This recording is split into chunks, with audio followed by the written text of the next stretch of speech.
we all understand that you get taxed. But the question is, how do you get taxed?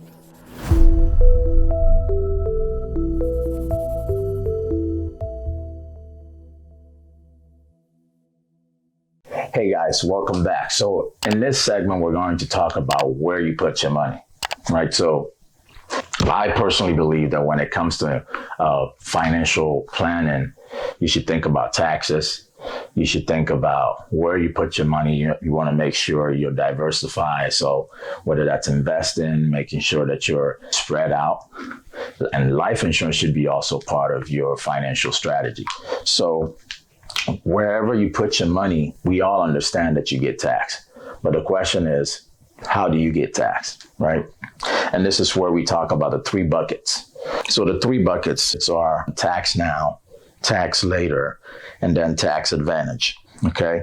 Wherever your money is sitting, it's in one of these three buckets. But the question is, how much are you paying in taxes?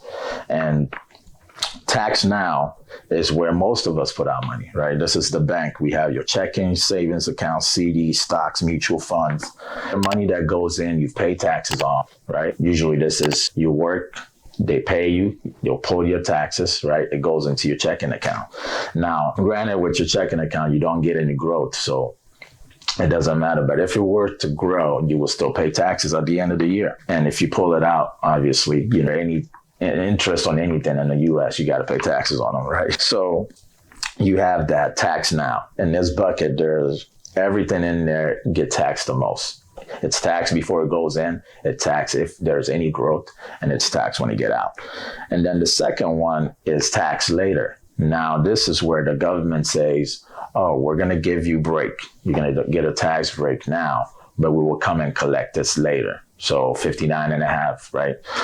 This is where if you retire and you pull your money out of whether your 401k or whatever, 59 and a half is that age where you can pull it and not suffer a 10% penalty. So that's when they will take your taxes. So here you have your 401k, 403b, your IRA, SEP IRA, annuity, pension, all of that falls under this bucket.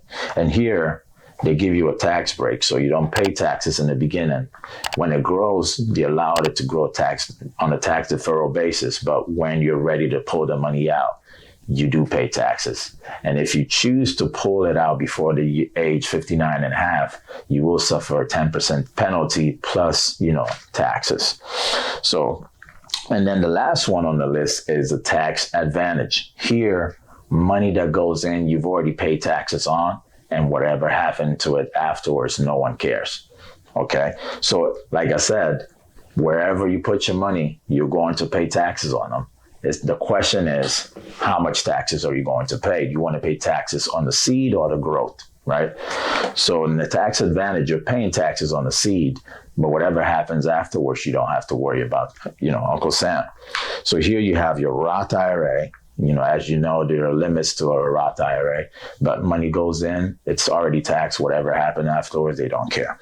The second one on the list is the 529 plan savings. This is, for your kids. If you want to put money away for your kids, as long as the spending is associated with school, tuition, or books or whatever, you don't pay any taxes. If you don't do that, then there are consequences.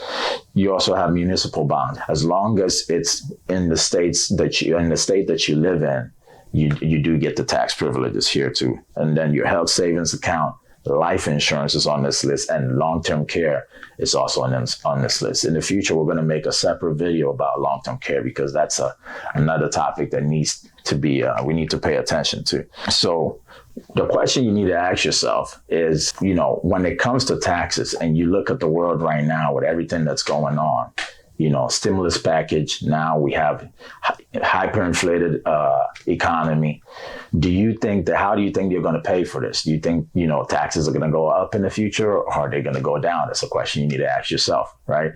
And if I'm willing to bet that they're going to go up, right? So if that's the case, wouldn't it be smart for you to make sure that you're spread out well, where you have your, company 401k, but you should also have money in places where in the future, you don't have to worry about taxes. And this is where life insurance comes into play, where you put, you buy a permanent life insurance, you make sure that some of the money goes into the cash value, grows. And then later on in life, you want to pull this money out. You don't have to worry about Uncle Sam. That's the one advantage with this, right? Whereas, with your other options, when you start to pull the money out, if it's 100,000, it's really 73,000 because a portion of that has to go to Uncle Sam. So wouldn't it be smart to have that and then the life insurance portion where you don't have to worry about Uncle Sam? Just, making sure that you're taking care of every single box. In this video, I thought, it would be helpful for you to know so you can make an informed decision in the future, looking at your current situation, looking at what's going on in the world. Do you think taxes are going to go up in the future? And I'm willing to bet that you think it's going to go up. So if it is, then this might be something you might want to consider. So that's what I wanted to talk about in this video. And I'll see you guys in the next video. I'm going to talk about my story and how I got to where I am and how did I do it? How did I make sure that a young guy, 31 years old, I have a 2.1 million life insurance, and what is my strategy in the future? And hopefully, you can relate to this and do the same for yourself. Talk to you guys soon.